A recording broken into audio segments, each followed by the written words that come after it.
पिता पुत्र पवित्रात्मा नाम रे आमेन। आपण माने समस्त को जय जयसु आमे प्रार्थना करिवा।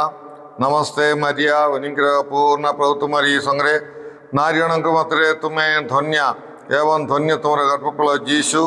ओई परमेश्वर माता अपनी मरिया अंबे माने पाप अम्बान निमंते वर्तमान ओ अम्बान मरण समय निवेदना कर। कृष्णठारे मोर स्नेहर भाई भाई मैंने मुझे समस्त यही दैनिक आहार प्रोग्राम को मु स्वागत जनावि। आज हूँ अगस्ट मास 13 तारिख गुरुवार दिन। आज सुसमाचार माथिली सुसमाचार 18 अध्याय 21 रु 19 अध्याय एक पद पर्यंत आम ध्यान करवा।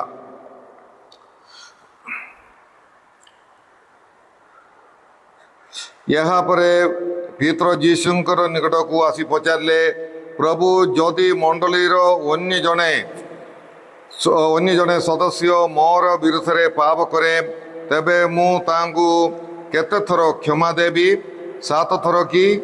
जीशु तांगु कहले 7 थर नुहे बरम मु तुमको कहूची 70 गुण 7 थर। पदेवम स्वर्गराज्य जड़े राजांकर सह तुलना करा जाई पारे, जीए निजर कर्मचारी मानक ठारू हिसाब पत्र मागिले। राजा हिसाब मागिवा आरंभ करंदे 10,000 तालंत ऋण नेइतिवा जड़े घातक को तांकर निकट को अणागला। से ऋण परिशोध करि न पारिबारु तार मालिक तांगु तार स्त्री संतान संतति व सर्वस्व विक्रय करी ऋण परिशोध करने आदेश देले। किंतु से जानिपादी विनोदी करी कहला, मो प्रति धैर्य धरंतु मु आपण को सबु ऋण परिशोध करदेवी। तेणु तार मालिक ता प्रति सदैव होई तार ऋण माफ करी ताकू छाड़ीदेले। किंतु सही दास सेठारू बाहरी जाई ताठारू 100 दिनार ऋण नेइतिवा जड़े सह दास को भेटी तार तंडी चिपी कहवाकू लगिला, जहाँ ऋण नहीं अच से सबू सुझी दे। तार सहदास तार पाद तले पड़ी बहुत अनिनय करी कहला, धैर्य धर मु तुमको सुझी देवी। किंतु से यथिरे सम्मत न होई ऋण न सुझिबा पर्यंत ताकू बंदी करे रखीदेला। तार सहदास माने यही घटना देखी अत्यंत दुखित हेले एवं सेमानकर मालिकंग निकट को जाई ये सब कथा जणाइले। सुतराम ताहार मालिक ताकू डाकी कहले, अरे दुष्टदास, तू मते विनोदी करिवारु मु तोर सबु ऋण छाड़देली। मु जेपरी तोते दया कली तू सेहीपरी तोर सहदास प्रति दया करिवा उचित नथिला कि? एथिरे तार मालिक क्रुद्ध होई समस्त ऋण परिशोध न करिवा पर्यंत ताकू निर्यातित हेबा पाई समर्पण कले।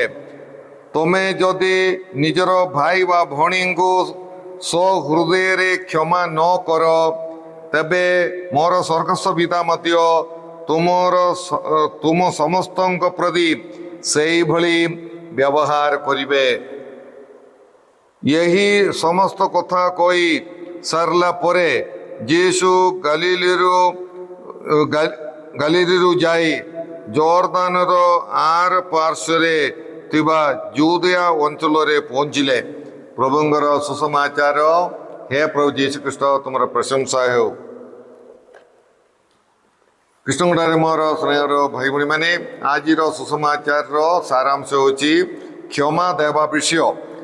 प्रभु यीशु ख्रीष्ट आम जाचु माथिली सुसमाचार 18 अध्याय रे से मंडलीर सदस्य माने किपरि व्यवहार करिवार अछि से विषय रे से शिक्षा प्रदान करिसंती।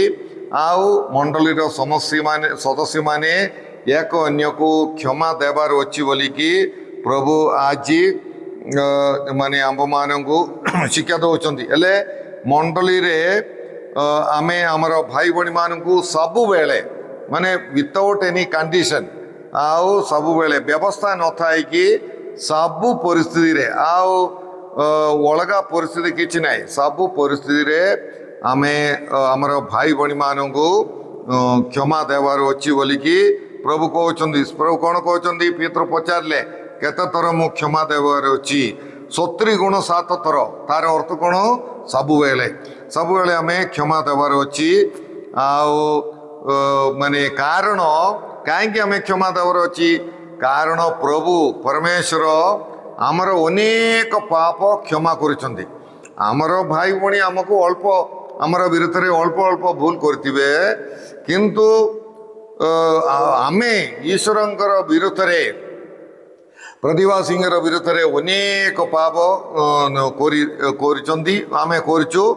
ଆଉ ସେ ସବୁ ଆମର ଦୟାଳ ପରମେଶ୍ୱର ଆମକୁ କ୍ଷମା ଦେଉଛନ୍ତି। ତେଣୁକରି ଆମେ ଏତେ କ୍ଷମା ଈଶ୍ୱରଙ୍କ ଠାରୁ ଦୟା କରୁଣା ଆମେ ପାଉଛୁ। ଆଉ ଆମେ କ'ଣ ଅନ୍ୟମାନଙ୍କୁ କ୍ଷମା ଦେଇକି ରହିପାରିବା କି? ଏହା ଠିକ୍ ନାହିଁ। ଆଉ ପରମେଶ୍ୱରଙ୍କର ସେଇ କ୍ଷମା ଆମର ଜୀବନରେ ଯଥାର୍ଥ ହେବା ପାଇଁ ଆମେ ଆମର ଭାଇ ଭଉଣୀମାନଙ୍କୁ କ୍ଷମା ଦେବାକୁ ପଡ଼ିବ। ଏଇଟା ହେଉଛି ଗୋଟେ କଣ୍ଡିସନ୍। ଆମେ ଈଶ୍ୱରଙ୍କର କ୍ଷମା ପ୍ରାପ୍ତ କରିବା ପାଇଁ ଆମେ ଆମର ଭାଇ ଭଉଣୀମାନଙ୍କୁ କ୍ଷମା ଦେବାକୁ ପଡ଼ିବ। ହେଲେ ଏଥିପାଇଁ ପ୍ରଭୁ ଗୋଟିଏ ଉପମା କହୁଛନ୍ତି। ଜଣେ ରାଜା ତାଙ୍କର ଘାତକମାନଙ୍କୁ ଯେତେ ଉଦ୍ଧାର ନେଇଛନ୍ତି ସମସ୍ତଙ୍କୁ ଡାକିକି ହିସାବ ଦେଖୁଥିଲେ କିଏ କେତେ ଧାରିଛନ୍ତି। ହେଲେ ଜଣେ ଲୋକକୁ ଅଣାହେଲା, ସେ କେତେ 10,000 ତାଲନ୍ତ ସେ ଉଦ୍ଧାର ନେଇଛି।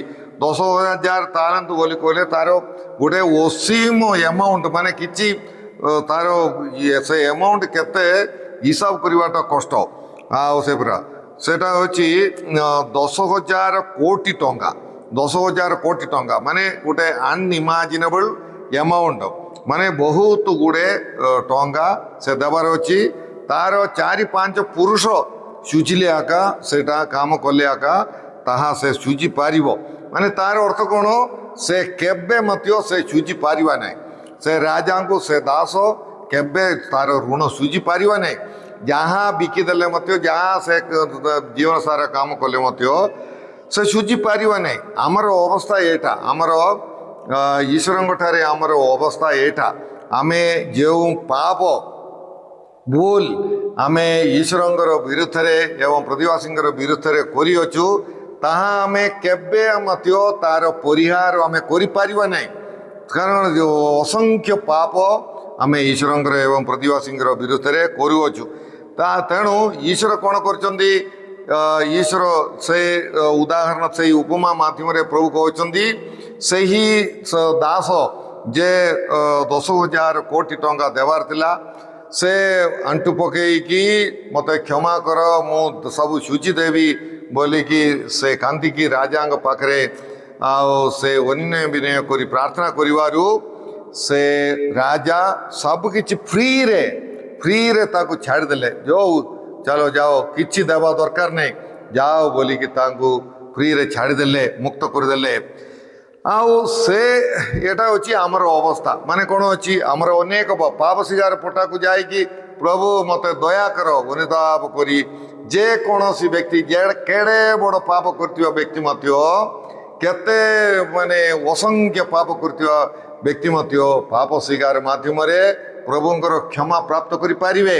ପ୍ରଭୁ ଆମକୁ ମୁକ୍ତ କରିଦେବେ, ପାପ ବନ୍ଧନରୁ ଆମକୁ ମୁକ୍ତ କରିଦେବେ।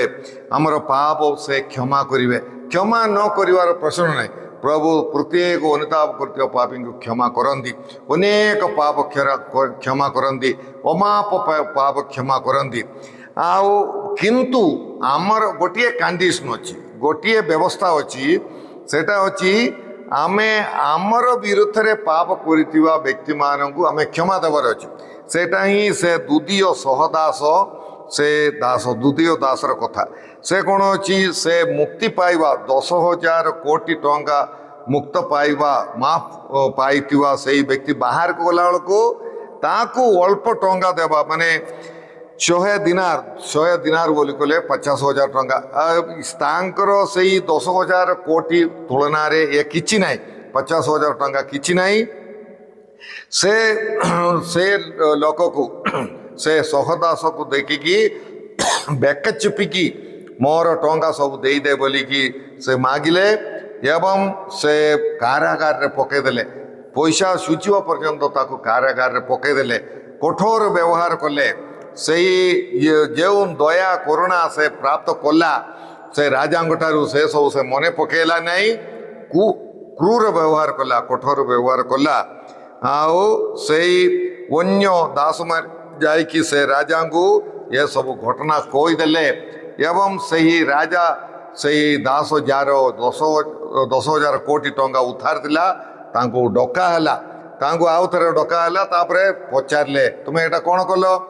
ମୁଁ ଦୟାକରି ତୁମକୁ ଏସବୁ ଛାଡ଼ିଦେଲି, ତୁମେ ତୁମର 100 ଦାସଙ୍କୁ କ୍ଷମା ଦେବାର ନଥିଲା କି ବୋଲିକି ପଚାରିଲେ। ଏବଂ ସେଇ ଦାସଙ୍କୁ ସେ 10,000 କୋଟି ଟଙ୍କା ଯେ ଦେବାର ଥିଲା ତାଙ୍କୁ ନିର୍ଯାତନା ଦେବା ପାଇଁ ସେଇ ନିର୍ଯାତନା ଦେବା ଲୋକ ହାତରେ ମାନେ ଧରାଇ ଦେଲେ, ତାଙ୍କୁ କାରାଗାରରେ ପକାଇଦେଲେ। ତାର ଅର୍ଥ କ'ଣ? ସେଇ ଈଶ୍ୱର ଆମର ସକଳ ପାପ କ୍ଷମା କରିବା ପାଇଁ ଆମେ ଆମର ସହ ଦାସମାନଙ୍କୁ ବା ଆମର ଭାଇ ଭଉଣୀମାନଙ୍କୁ ଆମେ କ୍ଷମା ଦେବାର ଅଛି। ଆମେ ପ୍ରଥମେ ପାପ ସ୍ୱୀକାର କରିବା ପୂର୍ବରେ ଆମେ ଆମର ଭାଇ ଭଉଣୀମାନଙ୍କୁ କ୍ଷମା ଦେବାର ଅଛି। ଆମେ କ୍ଷମା ନ ଦେଇକି ଶତ୍ରୁତା, ରାଗ, ବିଦ୍ୱେଷ ରଖିକି ଯେକୌଣସି ସଂସ୍କାର ପାଇଲେ ମଧ୍ୟ, ମାନେ ଦୀକ୍ଷା ସ୍ନାନ ଛାଡ଼ିକି ଅନ୍ୟ ସଂସ୍କାର ପାଇଲେ ତାର ମୂଲ୍ୟ ରହୁନାହିଁ ବୋଲିକି ଆମେ କହିବା। ବିଶେଷ କରି ପାପ ସ୍ୱୀକାର, ଦିଅ ପ୍ରସାଦ, ଏସବୁ ମାରକ ପାପ ସବୁ କଲା ପରେ, ନହେଲେ ଆମେ ମାରକ ପାପ କଲା ପରେ ଦିଅ ପ୍ରସାଦ ପାଇବା। ଶତ୍ରୁତା ରଖିକି କାହାଠାରେ କଥା ନ ହେଇକି ଶତ୍ରୁତା ରଖିକି ଆମେ ପାପ ସ୍ୱୀକାର କରିବା, ସେ ସବୁର ମୂଲ୍ୟ ରହୁନାହିଁ। ଏବଂ ଶତ୍ରୁତା ରଖିକି ଭାଇ ଭଉଣୀମାନଙ୍କୁ କ୍ଷମା ନ ଦେଇକି ଆମେ ପାପ ସ୍ୱୀକାର କଲେ ମଧ୍ୟ ଆମର ପାପ କ୍ଷମା ହେବ ନାହିଁ। ଆମର ପାପ କ୍ଷମା ହେବା ପାଇଁ ଆମେ ଆମର ଭାଇ ଭଉଣୀମାନଙ୍କୁ କ୍ଷମା ଦେବାର ଅଛି। ସେଟା ହିଁ ପ୍ରଭୁ ଆଜିର ସୁସମାଚାରରେ ଆମ୍ଭମାନଙ୍କୁ କହୁଛନ୍ତି। ଏସବୁ ଆମେ ମାନେ ପ୍ରଭୁ କହୁଛନ୍ତି, ତୁମେ ଲୁକ ସୁସମାଚାର 6:36 ନାଇଁ କି, ତୁମର ସ୍ୱର୍ଗୀୟ ପିତା ଯେଉଁଭଳି ଦୟାଳୁ ତୁମେ ସେହିପରି ଦୟାଳୁ ହୁଅ। ମାନେ ମାଥିଲୀୟ ସୁସମାଚାର 5:7 କହନ୍ତି, ଧନ୍ୟ ଦୟାଳୁ ବ୍ୟକ୍ତିଗଣ କାରଣ ସେମାନେ ଦୟା ପ୍ରାପ୍ତ ହେବେ। ତେଣୁକରି ଆମେ ଈଶ୍ୱର ଦୟା କର ବୋଲିକି ଆମେ ପ୍ରାର୍ଥନା କରୁଛୁ, କିନ୍ତୁ ଦୟା ପାଇବା ପାଇଁ ଆମେ ଦୟା ଦେଖେଇବାକୁ ପଡ଼ିବ। ଯେଉଁ ମାପରେ ତୁମେ ମାପିକି ଦେବ ସେ ମାପରେ ତୁମେ ପାଇବ। ଦୟା ଦେଲେ ଦୟା ପାଇବ। ଆଉ ଅନ୍ୟ କଠୋର ଶତ୍ରୁତା, ବିଦ୍ୱେଷ ବୁଣିଲେ ତାହା ହିଁ ଆମେ କାଟିବା। ପ୍ରିୟ ଭାଇ ଭଉଣୀମାନେ, ତେଣୁକରି ଆମେ ଆମର ଅନେକ ପାପ ପ୍ରଭୁ କ୍ଷମା କରନ୍ତି। ପ୍ରଭୁ ଆମକୁ ଦୟା ଦେଖାଉଛନ୍ତି, ମାନେ ବ୍ୟବସ୍ଥା ନଥାଇକି ଆମକୁ କ୍ଷମା କରୁଛନ୍ତି। ତେଣୁକରି ପ୍ରିୟ ଭାଇ ଭଉଣୀମାନେ, ଆମେ ଅନ୍ୟମାନଙ୍କୁ କ୍ଷମା କରିବା ଉଚିତ, ଯାହାଦ୍ୱାରା ପ୍ରଭୁ ଆମର ପାପ କ୍ଷମା କରିବେ। ପ୍ରଭୁଙ୍କର କ୍ଷମା ଆମେ ଆମର ଅନେକ ପାପର କ୍ଷମା ଆମେ ପ୍ରାପ୍ତ କରିପାରିବା। ଆଉ ସେହି ଦୟା ନ ଦେଖେଇବାରୁ ସେହି ରାଜା ସେହି ଦାସଙ୍କୁ ଦଣ୍ଡ ଦେଲେ, ଦୟା ନ ଦେଖେଇବାରୁ। ତେଣୁକରି ପ୍ରିୟ ଭାଇ ଭଉଣୀମାନେ, ଆମ୍ଭେମାନେ ଦୟା ଦେଖେଇକି ଦୟା ପ୍ରାପ୍ତ କରିବା, ଦୟା ଦେଇକି ଦୟା ପ୍ରାପ୍ତ କରିବା ପାଇଁ ପ୍ରଭୁ ଆମକୁ ଆହ୍ୱାନ କରିଛନ୍ତି। ଆଉ ପ୍ରଭୁ କହନ୍ତି, ଆଜିର ସମାଚାର ଶେଷ ପଦରେ ଆମେ ଶୁଣିଲୁ, ତୁମେ ଯଦି ନିଜର ଭାଇ ବା ଭଉଣୀଙ୍କୁ ହୃଦୟରେ କ୍ଷମା ନ କର, ତେବେ ମୋର ସ୍ୱର୍ଗସ୍ଥ ପିତା ମଧ୍ୟ ତୁମ ସମସ୍ତଙ୍କ ପ୍ରତି ସେଇଭଳି ବ୍ୟବହାର କରିବେ। ତୁମେ ଯଦି କ୍ଷମା ଦେବ ନାହିଁ, ତାହେଲେ ତୁମେ ସ୍ୱର୍ଗୀୟ ପିତାଙ୍କର କ୍ଷମା ତୁମେ ପ୍ରାପ୍ତ କରିପାରିବ ନାହିଁ। ତେଣୁକରି ପ୍ରିୟ ଭାଇ ଭଉଣୀମାନେ, ପ୍ରଭୁଙ୍କର କ୍ଷମା ପାଇବା ପାଇଁ ଆମର ଭାଇ ଭଉଣୀମାନଙ୍କୁ ଆମେ କ୍ଷମା ଦେବାର ଅଛି। ଏସବୁ ଆମେ ମନେ ରଖିବା। ତେଣୁକରି ପ୍ରିୟ ଭାଇ ଭଉଣୀମାନେ, ଆମେ ଅନ୍ୟମାନଙ୍କୁ, ଶତ୍ରୁମାନଙ୍କୁ କ୍ଷମା ଦେବା। ମୋର ଜୀବନରେ କିଛି ଶତ୍ରୁ ଅଛି କି ନାହିଁ, ଆଉ ଅଳ୍ପ କିଛି ମଧ୍ୟ ଆମର କିଛି ଶତ୍ରୁତା ରହୁଛି, କିଏ ଆମଠାରେ କଥା କହୁନାହାନ୍ତି, ସେମାନଙ୍କ ସାଙ୍ଗରେ ମନୋମିଳନ କରିବା ପାଇଁ ଆମେ ଚେଷ୍ଟା କରିବା। ଆଉ ଅନ୍ୟମାନଙ୍କୁ ଦୟା ଦେଖେଇକି କ୍ଷମା ଦେଇକି ପ୍ରଭୁଙ୍କର ଦୟା କ୍ଷମା ପ୍ରାପ୍ତ କରିବା ପାଇଁ ଆମେ ଚେଷ୍ଟା କରିବା, ଯାହାଦ୍ୱାରା ପ୍ରଭୁ ଆମମାନଙ୍କୁ ଅନୁଗ୍ରହ ଦେବେ, ଆମ୍ଭମାନଙ୍କର ପ୍ରାର୍ଥନା ଶ୍ରବଣ କରିବେ, ଆମର ଅଭାବ ଅସୁବିଧା କଷ୍ଟ ଦୁଃଖ ରୋଗ ବିମାରରୁ ଆମ୍ଭମାନଙ୍କୁ ମୁକ୍ତ କରିବେ। ସେଥିପାଇଁ ଶତ୍ରୁମାନଙ୍କୁ କ୍ଷମା ଦେଇ ଗୋଟିଏ ଶାନ୍ତିମୟ ଜୀବନଯାପନ କରିବା ପାଇଁ ଆମେ ଚେଷ୍ଟା କରିବା। ଶତ୍ରୁତା ଅଶାନ୍ତିର କାରଣ ହୁଏ, ତେଣୁକରି ଶାନ୍ତି ପ୍ରାପ୍ତ କରିବା ପାଇଁ ମଧ୍ୟ ଆମେ ସମସ୍ତଙ୍କ ସଙ୍ଗେ ମନୋମିଳନ କରିବାର ଅଛି। ସମସ୍ତଙ୍କ ସଙ୍ଗେ ଆମେ ଏକତାର ସହିତ କ୍ଷମା ଦେଇକି ଏକତାର ସହିତ ଜୀବନଯାପନ କରିବାର ଅଛି। ଆମେ ପ୍ରାର୍ଥନା କରିବା। ହେ ପ୍ରଭୁ ପରମେଶ୍ୱର, ଆଜି ତୁମେ ଆମ୍ଭମାନଙ୍କୁ କ୍ଷମା ବିଷୟରେ ଶିକ୍ଷା ଦେଲ। ପ୍ରଭୁ ତୁମେ ଦୟାଳୁ ଈଶ୍ୱର, ଆମର ଅନେକ ପାପ ତୁମେ କ୍ଷମା କରୁଅଛ। ଯେତେବେଳେ ମଧ୍ୟ ଆମେ ପ୍ରଭୁ ଦୟାକର ବୋଲି କହିଲା ବେଳକୁ ତୁମେ ଆମର ପାପ କ୍ଷମା କରୁଅଛ। ପ୍ରଭୁ ଶତ୍ରୁମାନଙ୍କୁ କ୍ଷମା ଦେବା ପାଇଁ ଆମ୍ଭମାନଙ୍କୁ ସାହାଯ୍ୟ କର। କୌଣସି ବ୍ୟକ୍ତିର ବିରୁଦ୍ଧରେ କୌଣସି ଶତ୍ରୁତା ବିଦ୍ୱେଷ ରାଗ ନ ରୋକିବା ପାଇଁ ଆମ୍ଭମାନଙ୍କୁ ସାହାଯ୍ୟ କର। ବେଳେବେଳେ ପ୍ରଭୁ ଶତ୍ରୁମାନଙ୍କୁ କ୍ଷମା ଦେବା, ଶତ୍ରୁମାନଙ୍କୁ କ୍ଷମା ମାଗିବା କଷ୍ଟକର, ହେଲେ ମଧ୍ୟ ଆମର ଅନେକ ପାପର କ୍ଷମା ପ୍ରାପ୍ତ କରିବା ପାଇଁ ଏବଂ ମନରେ ଶାନ୍ତି ଅନୁଭବ କରିବା ପାଇଁ ତୁମର ଅନୁଗ୍ରହ ଆଶୀର୍ବାଦ ସ୍ୱାସ୍ଥ୍ୟ ଶକ୍ତି ପ୍ରାପ୍ତ କରିବା ପାଇଁ ପ୍ରଭୁ ଶତ୍ରୁମାନଙ୍କୁ କ୍ଷମା ଦେବା ପାଇଁ ଆମ୍ଭମାନଙ୍କୁ ସାହାଯ୍ୟ କର। ଏ ପ୍ରଭୁ ବିଶେଷ କରି ଯେଉଁମାନେ ଏହି ପ୍ରୋଗ୍ରାମ ଶୁଣୁଛନ୍ତି, କ୍ଷମା ଦେବାର ସେହି ଅନୁଗ୍ରହ ବିଷୟ ସେମାନଙ୍କୁ ପ୍ରଦାନ କର। ଏସବୁ ପ୍ରାର୍ଥନା ଆମେ କରୁଅଛୁ ତୁମର ପ୍ରଭୁ ଯୀଶୁଖ୍ରୀଷ୍ଟ ମଧ୍ୟସ୍ଥରେ, ଆମେନ୍। ସର୍ବଶକ୍ତିମାନ ପରମେଶ୍ୱର ପିତା ଓ ପୁତ୍ର ଏବଂ ପବିତ୍ର ଆତ୍ମା ଆପଣମାନେ ସମସ୍ତଙ୍କୁ ଆଶୀର୍ବାଦ ପ୍ରଦାନ କରନ୍ତୁ, ଆମେନ୍। ଆପଣମାନଙ୍କୁ ସମସ୍ତଙ୍କୁ ଜୟ ଯୀଶୁ।